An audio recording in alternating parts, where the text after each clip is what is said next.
Hey guys, so this is a video for the Q&A on the Kayo K6-R and K6 EFI.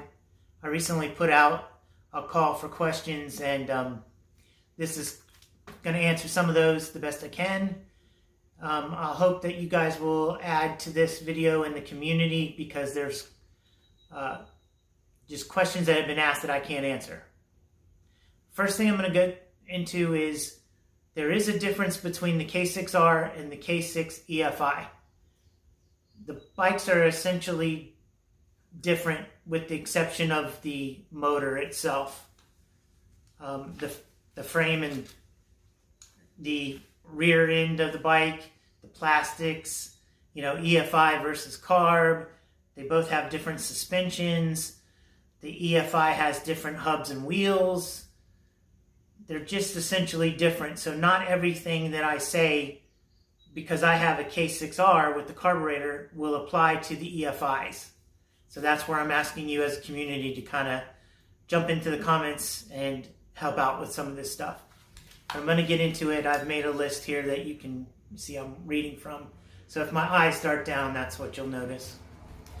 But the first thing I wanted to talk about is getting parts. A lot of people are worried about that they can't get parts. So the first thing you can do is go to your dealer. Your dealer can order parts. Kayo is pretty good about still being able to get you all these parts that you need for the bike. Second to that is cross-referencing. What I mean by that is most China bikes are either Honda or KTM clones, the current ones I'm talking about, not the older models, but within the last, let's say, 5 years, they're basically copies of KTM's or Honda parts are on the bikes themselves.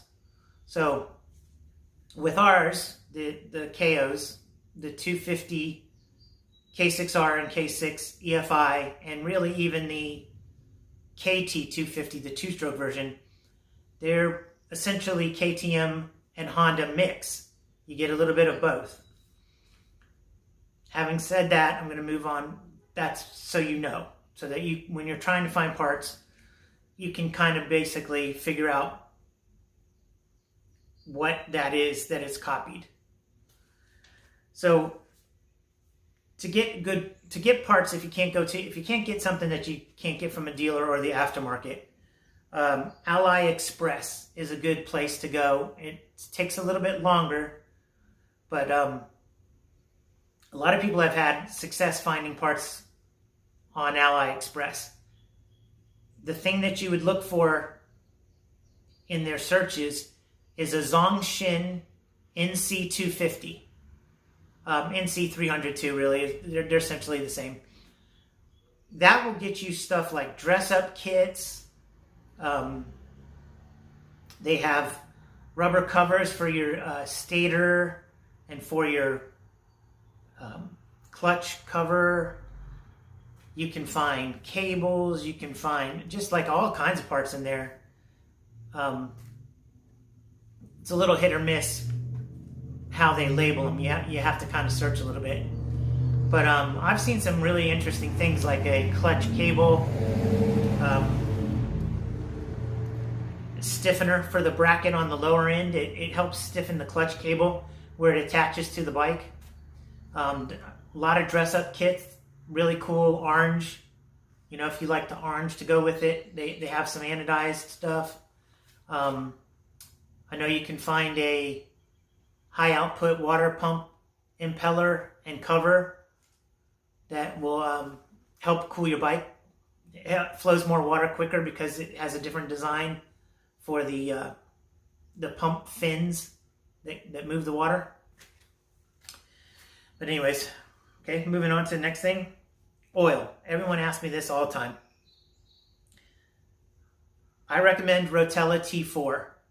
15W40 is what I run in mine. I'm in I'm in North Carolina, so my climate's not as harsh as some of you other guys, but the reason why I say that is synthetics with the type of clutch plates that they use, tend to slip. And I know that kind of goes against some of your guys' thoughts, but lots and lots of people, even the pros who build bikes, Jay Clark at Dirt Bike TV, you can look him up on YouTube. He runs the T4 exclusively. I know some of the other shop builders, I have friends that are shop guys, they get it as much as they can possibly get it. They buy tons of it and use that. It's a good oil for dirt bikes and the type of wet clutches that we run and the fiber that it's made from. The oil filter, from what I gather, most people are saying they do have the metal cleanable filter, but if you can't find it, you can go on Amazon and look under a Zongshin NC250 or just put NC250 oil filter, and it'll come up on there, and you can buy either the papers or the if you can find the metal one. If you don't have it already, I would go with that. That's a better one because you can just take that one and clean it with contact cleaner, and you don't have to keep replacing them, buying new. You just clean that one off with contact cleaner, get it real fresh and clean, put it back in, you're good to go. The little plastic filters, you never have to replace them. There's little plastic ones that have a screen in them also, a metal screen, and those never need to be replaced. You just clean them. The chain. I heard a lot of people having problems with their chain stretching, and I believe that's from them not adjusting their chain with enough slack. I made a video about it. You can look it up. You want to have about 55 millimeters of slack right at the end of the chain slider on the swing arm. If you don't, you're going to wear your chain out. That's why people are wearing their chains out, I've noticed. They've had them too tight. So it's a DID chain. It's a high quality chain. It's a 520. If you need to replace it, obviously you can go to Renthal or whatever your flavor of the day is for a replacement chain. But the original chain should last you a very long time if you adjust it correctly. And it's made by DID. Sprocket. I recently changed to a 53 tooth rear sprocket. The EFIs come with 49s. Mine came with a 51. They are a Honda, current Hondas, like 2000 Hondas. And I will put a link for the one that I got. I got a steel sprocket, self-cleaning from JT Sprockets. I got it right off of Amazon. It wasn't even like, I don't know, maybe 30 bucks with shipping. Spark plug. I'm sure you can use something different, but I put in an NGK 4218 CR8 EIX, which is an iridium tipped spark plug. To install the spark plugs, you need a special socket. It's a 16 millimeter thin walled swivel top. I will put a link to that one that I got from Amazon. You still will need an extension. You still have to take off your tank. It's not easy, so don't get too frustrated. It is kind of a pain in the ass, but it's not any different than any of the other bikes, current Japanese bikes that have this type of, the early versions, like 2005, 8, 5, 6, 7, 8. They did this type of spark plug install where it's very deep in the head, kind of like a Hemi car. They sink really deep in there, and you need a very thin walled swivel socket to get it out. Again, I'll put that, just look in the description. I'm going to put a bunch of links for things that you can pick up. Skid plates. Guys, you're going to have to help me with this some. I know some Cycra makes 2 different ones I know people have put on their bike, and I will list them also. But there is Pollisport. Pollisport makes a Fortress one. One person told me worked no problem. And a Cherby's. Some people have made a Cherby's work. I believe they were using a Husky as an example. But I would think like KTM Husky, you should be able to make them work. They won't fit exact right from as you get them out of the box. You'll have to do some work. I believe what I've been told is where it hooks under the frame, where it hooks close to the linkage, needs to be cut and moved a little bit and then re-put back together. But don't hold me to any of that. I haven't tried one.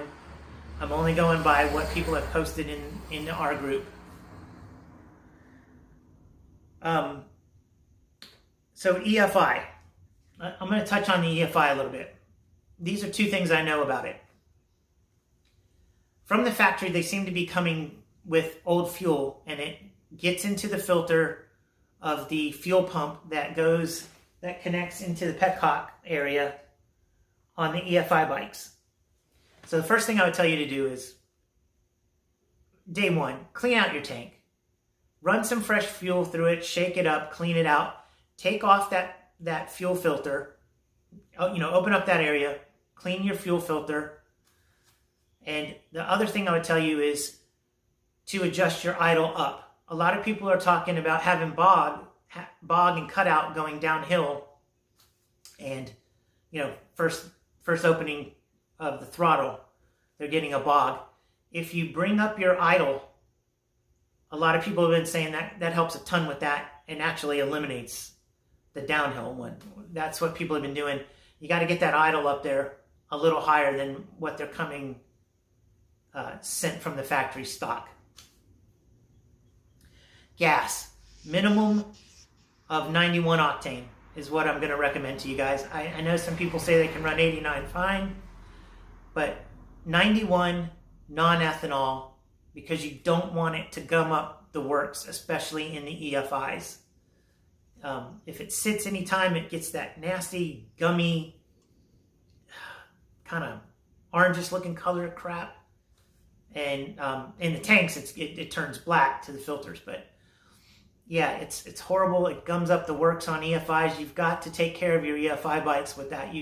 It's going to be a constant maintenance thing where you're going to have to take out that filter and clean it every so often and run good gas.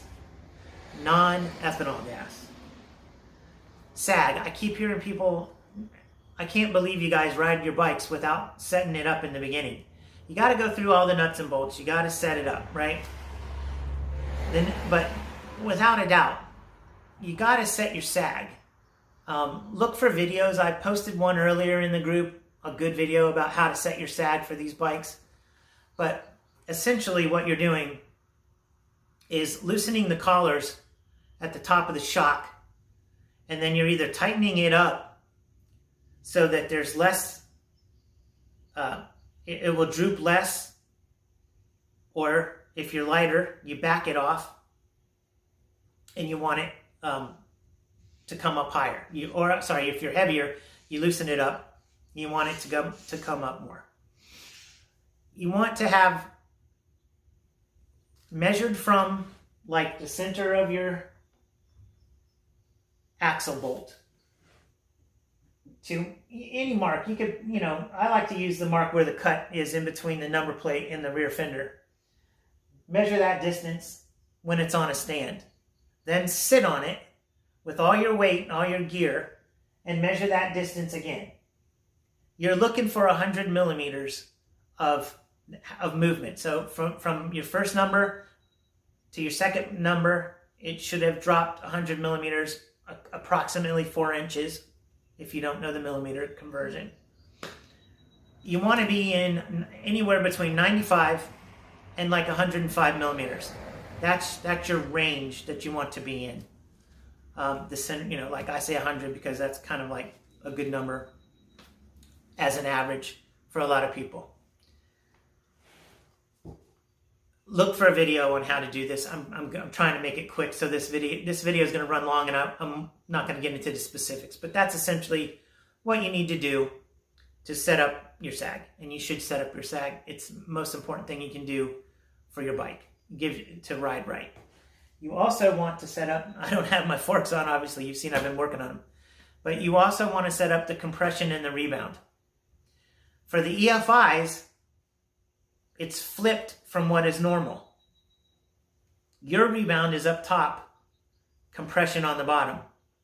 For the K6-R, it's just your standard, most standard motorcycles have compression on the top, rebound on the bottom. You want to set those clickers to even out with what you do with your shock, so that your motorcycle, when you push it down on the center of the seat, your front and your rear suspension go down evenly. You don't want it to go one way high, one way low, whatever. You want it to go even. There's plenty of videos about how to do this. I'm not going to get into the numbers. Everybody's different. Everybody's weight is different. So throwing my clicker setting out to you won't work anyways. Okay, shock spring. You can run KTM White Power shock springs. I got mine off a 2014 KTM SXF 450. I'm heavy. I go 200 pounds. The stock spring rate that comes with these bikes ideally is for someone about from 140 maybe at the minimum to like 175 maybe, around that area. It's hard to figure out because the Kayos and all, Chinese bikes, they use Chinese springs. They don't exactly come the same as, say, Race Tech or Factory Connection. If you're replacing springs, it's hard to gauge and then base that against the Japanese bikes. But in general, if you're like 140 to like 175, your shock springs should be really good. I wouldn't think that you would have to change them. If you're more than that, you might want to be thinking about getting a heavier spring in the back and have like someone like Joe Hinner work on your forks. He may even be able to get you springs. So that's that. The seats and seat cover. People have asked me about, do I know about seat covers? Yeah, the KTM 2016 to 2019 250, 450 SXFs, and probably even the ECXs, and they're probably all pretty much the same, but I know for sure the SXF, which is the four-stroke motocross bikes, seat covers 2016 to 2019, and actually a complete seat will work. You can make a complete seat if you need the base part. It works. I've had them on there. They work fine. You might have to juggle it a little bit where it connects to the gas tank, but if you need a complete seat, that's what you're going for. If you need seat covers, that'll work. Tires. Any vendor will make tires for your bike. You just bring that size that you take off your tire, and you can use anything. A lot of people like for an inexpensive good tire, Shinko 540s are pretty dang good for most terrain. Unless you're really something, if you're riding on something very hard like concrete, then maybe I wouldn't recommend that. The EFIs, remember, have an 18-inch rear, not a 19 like the K6-R. So it gives you actually a little bit more options for tires. But either way, the aftermarket supports it. All you need to do is take the tire size from the sidewall of your tire. If you want a little performance on your EFI, you can go to a 100 by 18. It's not as wide, so you may be giving up a little bit on your traction. I won't say a lot, but you'll gain the ability for the engine to turn over that size tire with the power range that these bikes put out, a lot of people have said they've gained some performance by going to the 100 by 100. Okay, brake pads. Brake pads are Honda, 2000 era Honda. Any, 5, 6, 7, 8, 9, 10. I probably wouldn't go as high as, I'd probably stop somewhere in the 8, 9, 10 area from 2000 on for the brake pads. Air filter screen. Okay, so when you take off your air filter, in the snorkel that connects to the back of the carburetor, this is obviously for the carburetor guys. I don't know the scenario for EFIs. But for the carburetor guys, there's a round screen that's kind of stuck in there. Sometimes it gets blown out. I've seen people saying it's flopping loose. Mine was not exactly centered in the tunnel, and it got tilted, and it was just kind of rattling loose. I took it and tossed it. The whole purpose of it is for backfire. If your bike were to backfire, and it would catch that and keep it from going to your filter. But the filter itself comes with a screen on it in the filter cage. So it's kind of redundant. It's kind of a double protection, I guess, if you want to call it that. I tossed the one that's in the snorkel, and frankly on mine, I've also got rid of the air cage that comes with the screen. It prevents airflow, or it doesn't prevent, it knocks down the speed of the airflow, and it's a performance issue. You'll get a little bit more of a better performance if you don't have that screen on there. For mine, I got mine from a Husqvarna 250 4-stroke motocross bike, 2016.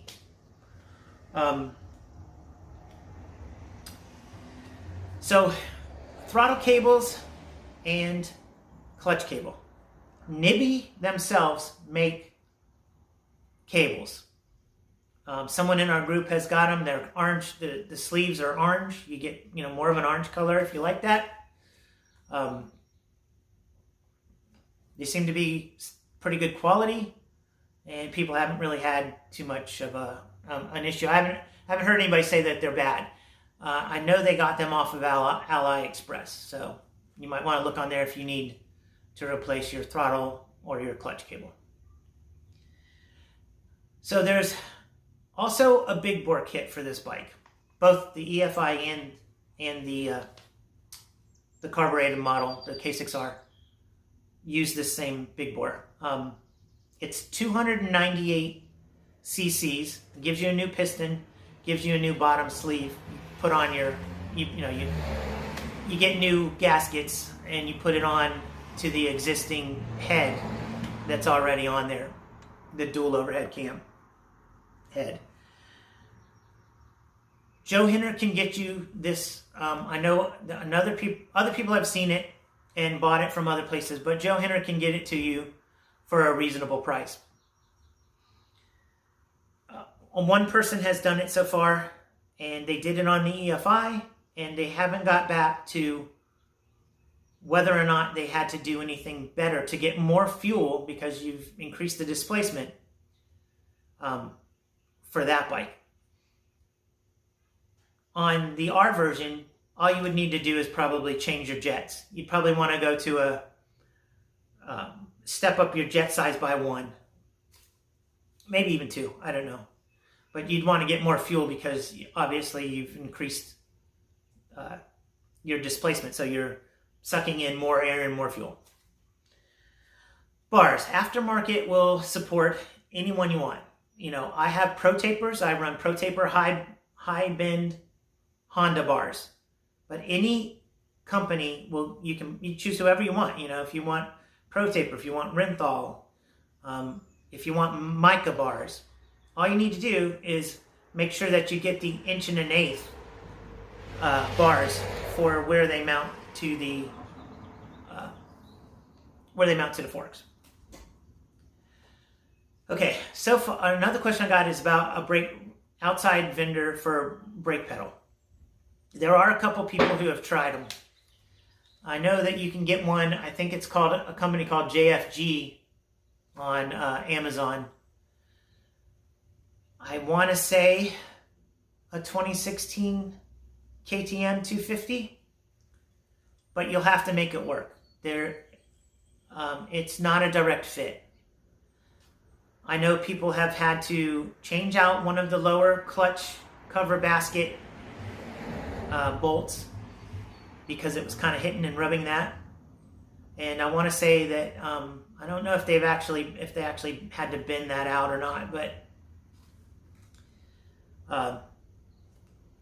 either way, if someone wants to show what they've done in the comments, please do that. I don't recommend that, to be honest with you. The one that's on there is okay. It's not great. It's okay. But you can save it from being bent by getting a Motion Pro brake snake. And what it is a cable that goes from the tip of your brake pedal and mounts to a bolt on the front. It has like a mounting tab.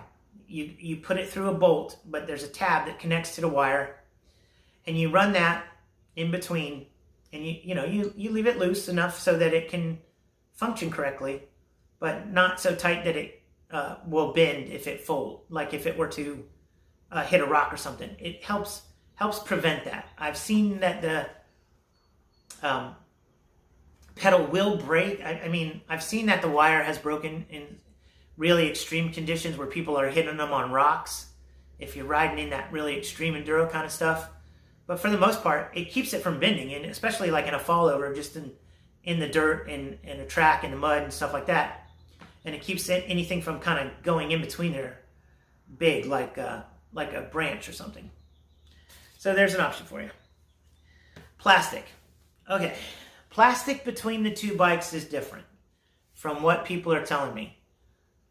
The K6-R, people haven't seemed to have much problem with the back end on the subframe being a 2016 to 2019 KTM plastics.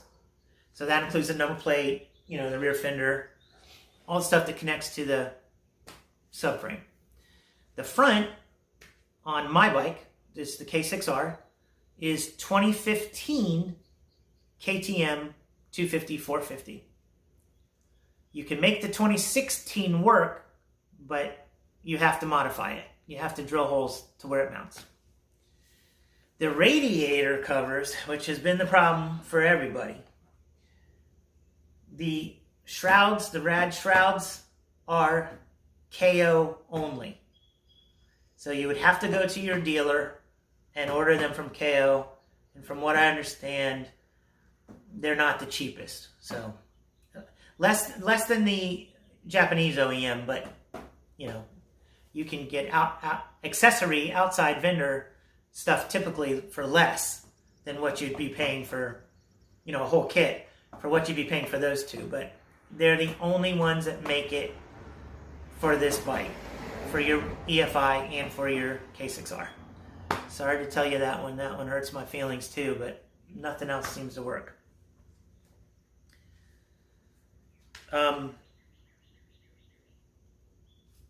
The K6 EFI version in the rear, I have heard the 2016 through 19 KTM EXC, which is like the off-road version, will work. Don't hold me to that. Ask people in the comments if you have a question about it. Someone should be able to. I know some people have tried and made it work. I believe it's the EXC versions for the EFIs. Larger gas tanks. Guys, I got nothing for you. I know 2 people have done it, have run larger gas tanks, but they also had to relocate the mounting tab that connects to the frame. So a direct fit drop-in, I'm not aware of it. As far as I know, it doesn't exist.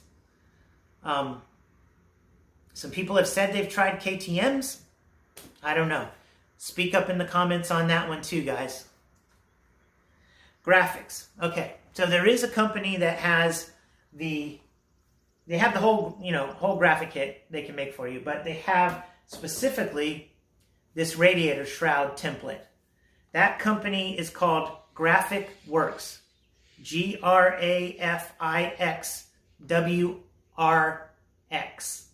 Worx. They have the template, can make you anything custom for the whole bike, but specifically for the part that you can't seem to be able, people, can't seem to get is this part right here where the shrouds are. And the last thing I have for you is the spark arrestor. Okay, so the bikes come with good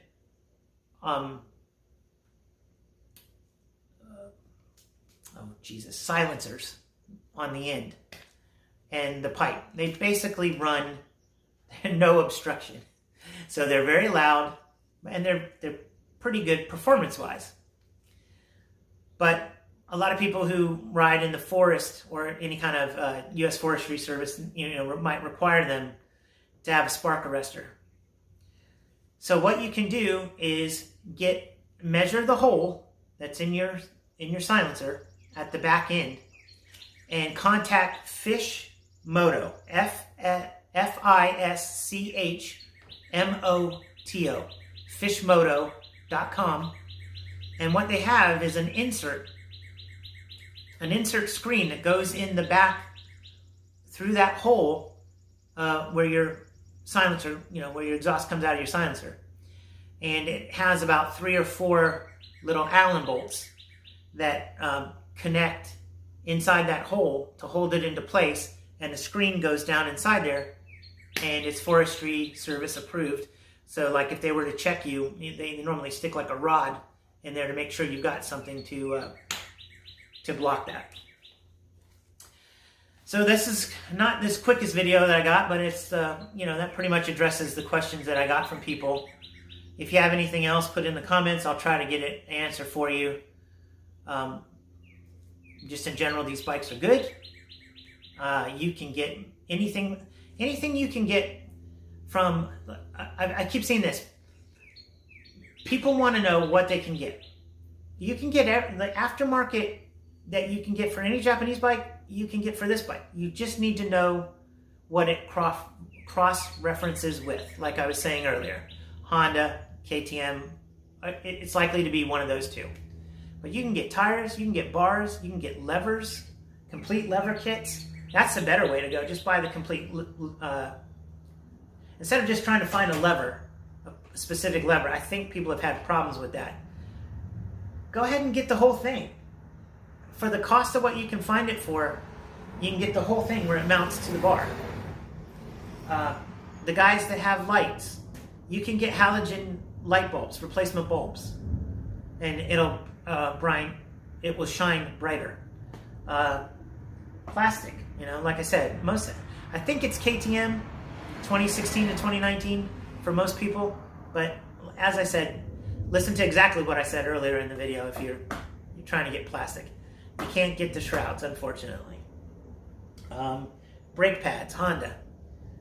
Tires, aftermarket supports them. You can get them easy. Wheel bearings, you can get those from the dealer. Kayo has them.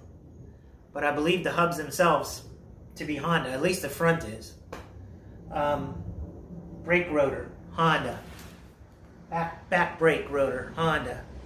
Sprockets, Honda. So, all throughout, if you need sometimes like bearings and seals, like if you're worried about suspension stuff, if you got to that point, a lot of times the number is on there. There's a printed number on a lot of the bearings and sometimes on the seals, and you can replace them that way. Just trying to think, chain, outside vendor, you just need a 520 chain. Sprocket, front sprockets, I've heard DRZ 400, but you can order it, you can order from GPX. They have the NC 250 stuff. You can get it from off of AliExpress. Same thing, Zongshin NC 250s. Man, I can't, can't think of anything else. All the fluids, are just normal. Run it. You want to run an Asian branded. If you just go to an automotive store, get an Asian branded antifreeze or coolant, radiator coolant for Asian cars. It's fine. Works fine for the dirt bikes. You just don't want to never run water unless you were out in the middle of nowhere. And as soon as you did that, you drain it when you get home. But you want to have coolant, always coolant, radiator coolant. Shifter. I got accessory shifter. I got that off of AliExpress. I've tried a couple of them. So, grips, bars, bar pads. I mean, everything that you can get from anybody else. You just need to know the cross-reference of if it's a Honda or a KTM copy or something like that. Anyways, I'm going to call it there. Y'all have a good one.